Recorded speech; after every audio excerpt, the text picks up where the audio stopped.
The happy moments feel amazing, but the painful ones cut really deep.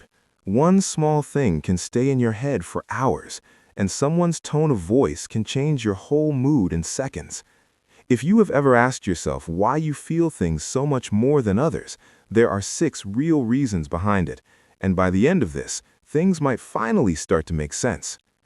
The first reason is this: you feel before you think. Have you ever reacted to something before you even had a chance to think about it? Like the feeling just jumped out before your brain could catch up.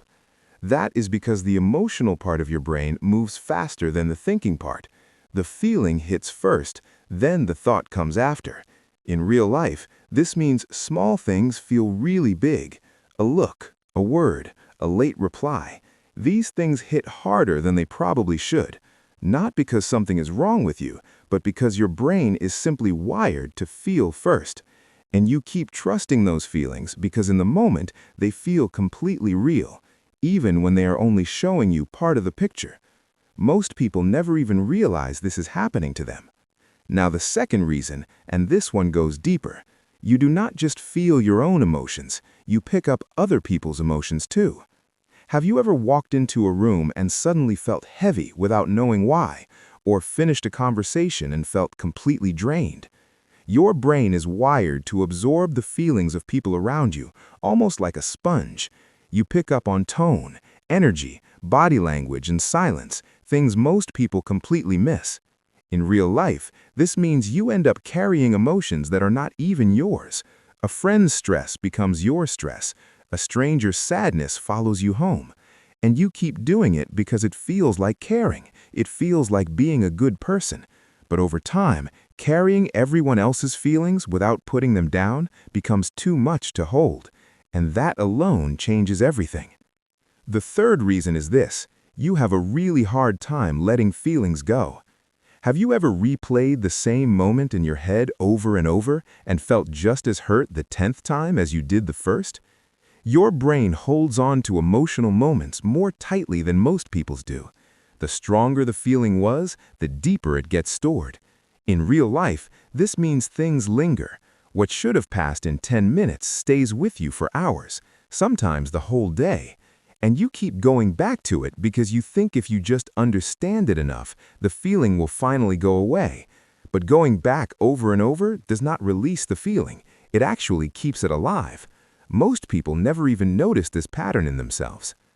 Now the fourth reason, and this one is quiet but powerful: you take things personally, even when they have nothing to do with you.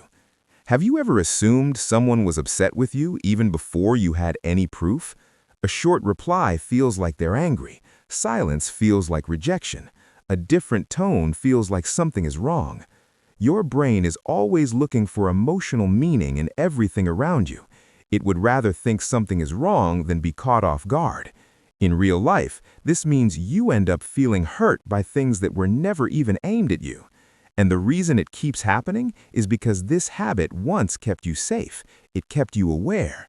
But what once protected you is now the thing that quietly wears you out every day.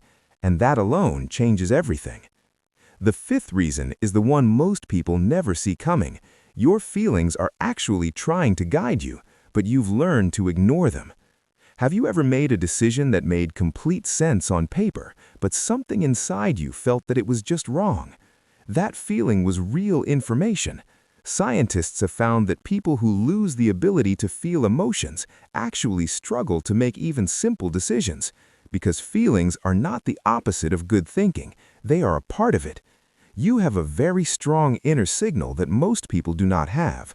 The real problem is that you've been told so many times that you are too sensitive that you learn to push that signal down, to go with logic instead. And then you wonder why things still felt off. The answer is that you stopped listening to yourself. Most people never even realize what they lost when they went quiet. And the sixth reason: people have spent years telling you that you feel too much, and that has slowly changed how you see yourself. How many times have you been told to calm down, that you are overreacting, that you are too emotional? When you hear that again and again, you start to believe it. You start thinking your feelings are a problem, so you shrink. You say sorry for how you feel before you even finish feeling it. You pretend to be okay because that's what everyone around you seems to want. And you keep doing it because at some point you started thinking that being liked and being understood were the same thing, but they're not even close. So here's what all of this really means. Being emotional is not a weakness. It's not something broken inside you that needs to be fixed. It means you feel life more fully than most people ever will. You notice things others miss. You care in ways others cannot.